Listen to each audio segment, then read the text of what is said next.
मैं स्वागत करता हूं विस्तार न्यूज में। तुलसी पीठ के पीठाधीश्वर पद्म विभूषित जगत गुरु रामानंदाचार्य स्वामी रामभद्राचार्य जी हमारे साथ जुड़ गए हैं। विस्तार न्यूज पर आप हमारे साथ पहली बार जुड़े हैं, इसलिए पूरे विस्तार न्यूज को आशीर्वाद दीजिए। सबसे पहले महाराज जी, उसके बाद हम लोग बातचीत शुरू करेंगे। महाराज जी आशीर्वचन के साथ शुरुआत करेंगे, इसलिए सबसे पहले आप ही शुरू करें। मैं पद्म विभूषण जगत गुरु रामानंदाचार्य स्वामी रामभद्राचार्य तुलसी पीठाधीश्वर विस्तार न्यूज को, उसके दर्शकों को अनेक अनेक मंगल कामना देता हूँ, अनेक अनेक आशीर्वाद देता हूँ और अब प्रश्न करने की अनुमति दे रहा।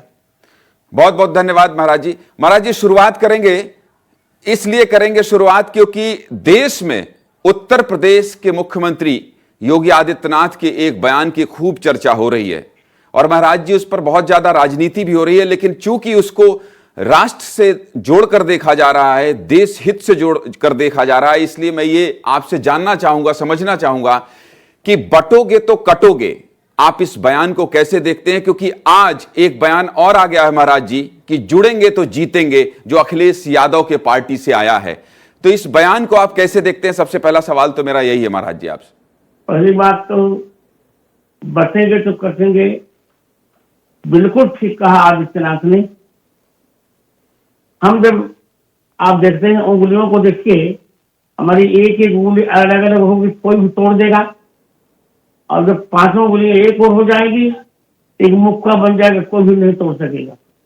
इसलिए अब सभी वर्गवादों से, जाति के प्रपंचों से और भिन्न भिन्न राजनीतियों से मुड़कर अब एकमात्र हिंदुत्व की ओर देखें और हिंदुत्व की अवधारणा पर इस भारत देश का निर्माण हो सकता है। बहुत अच्छा, बहुत समसामयिक वक्तव्य है उनका, आदित्यनाथ जी का स्वागत योग्य वक्तव्य है। लेकिन इसको लेकर अब जो विपक्षी हैं वो ये कह रहे हैं कि जुड़ेंगे तो जीतेंगे महाराज जी, तो इसमें भी आपकी एक प्रतिक्रिया चाहूंगा। जुड़ने की क्या, हम पहले उसी बटेंगे कटेंगे, उसी की बात थी, उसी का एक पर्याय बात, कोई नई बात इन लोगों ने नहीं कही, तो उन्हें एक प्रतिक्रिया दे डाली बस। महाराज जी जितना करना क्या है जी, हम इस राष्ट्र को अखंड बनाना चाहते हैं, जितने हमारे कोई बात नहीं। तो अखंड भारत, अखंड देश बनने की ओर अग्रसर है कि आपको लगता है कि देश में जो इन दिनों हालात हैं, आपको लगता है पूर्ण अखंड होने के लिए अग्रसर है? हमारी अर्थव्यवस्था बहुत अच्छी हो रही है, विदेशों में हमारी ख्याति है, और अभी देखिए अमेरिका के जो अभी प्रत्याशी है राष्ट्रपति के, उन्होंने कितनी अच्छी बात कही कि बांग्लादेश में और अन्य जो हिंदुओं की दुर्दशा हो रही है वो बहुत अच्छा नहीं है। वो स्वयं कह रहे हैं कि हम राष्ट्रपति बनेंगे तो निश्चित रूप से हिंदुओं का सम्मान होगा। तब हिंदुत्व तो बुलंदी पर ही है, विपक्षी कुछ भी कहते नहीं। महाराज जी 500 साल बाद अयोध्या में रामलला विराजमान हुए हैं।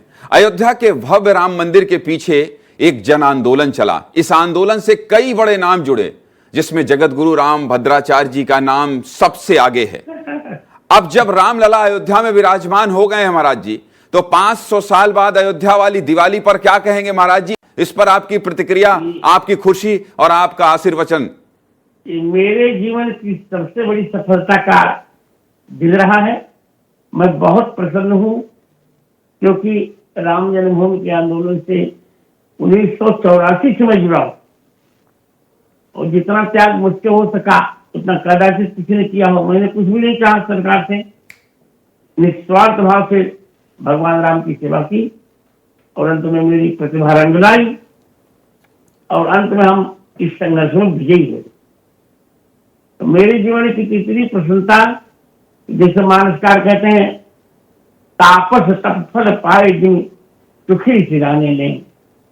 हमको अपनी तपस्या का, अपनी वरवस्या का, अपनी नमस्या का मंगलमय अखंड फल मिल गया।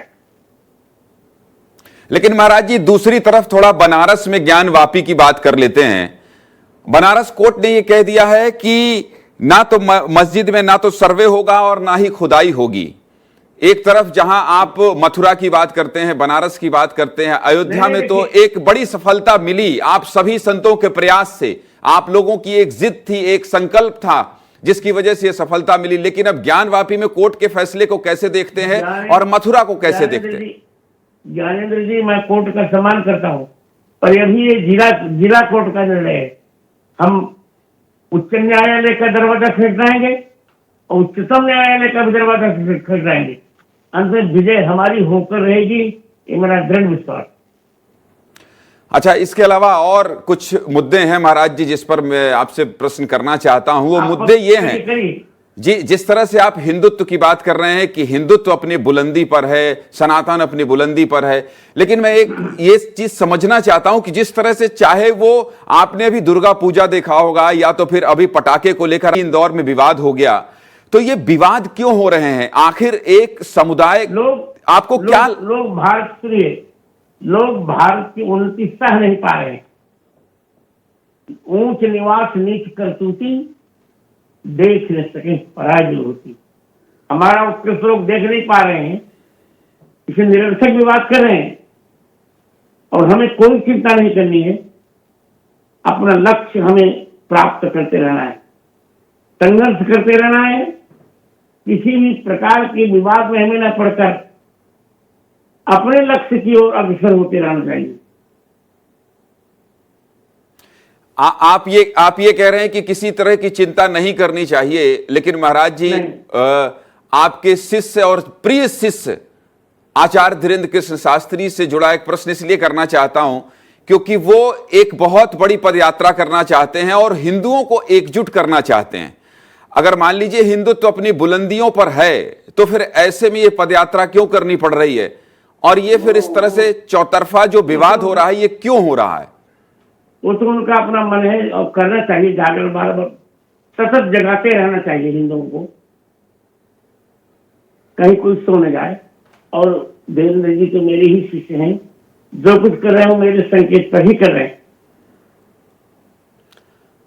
अच्छा, आप ये कह रहे हैं, जो वो कह रहे हैं कि बहुत सही कह रहे हैं। अच्छा, दूसरी बात ये, योगी आदित्यनाथ के एक बयान पर आपने सहमति जताई, आपने कहा कि उन्होंने ठीक कहा, लेकिन दूसरा एक बयान है महाराज जी, उन्होंने कहा जो राम भक्त है वही राष्ट्र भक्त बन सकता है, जो राम भक्त नहीं। ठीक कहा। अब सुनिए ज्ञानेंद्र जी, राम का अर्थ क्या होता है? रा का अर्थ होता है राष्ट्र और म का अर्थ होता है मंगल। तो राम माने राष्ट्र का मंगल, जो राम भक्त है वही तो राष्ट्र भक्त होगा,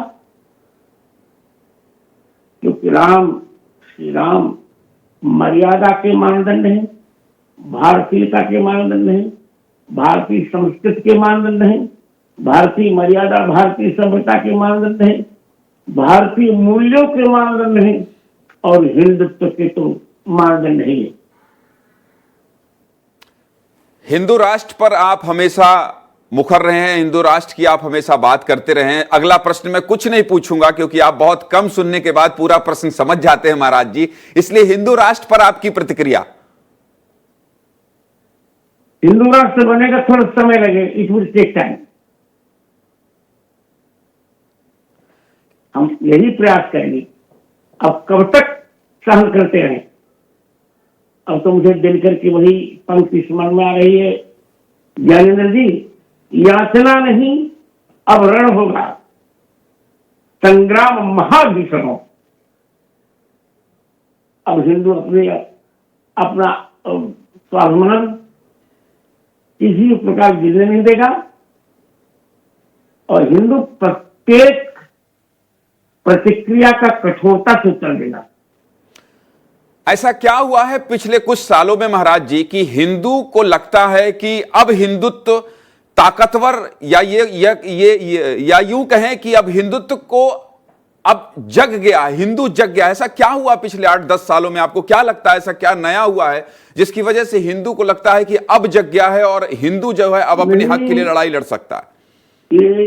ये जगना तो प्रारंभ हो गया था 1984 से, और जब से हमारे पक्ष में निर्णय आया रामलला का, और इसके पश्चात अब हिंदू अपने अधिकार को समझने लगा है और उसको लगने लगा है कि वो भीख नहीं मांगे, अपना अधिकार डटकर ले लेगा, छीन लेगा ताकि से अपने अधिकार को। संविधान से चलने वाले देश में आपको लगता है क्या कि अधिकार छीनना चाहिए, लड़ना चाहिए, या फिर संवैधानिक रूप से सब होना चाहिए? वही तो बात है, अधिकार के छीनने का सही है। हमारा अधिकार लोगों ने अर्थात हमारे अधिकार पर अतिक्रमण कर लिया है।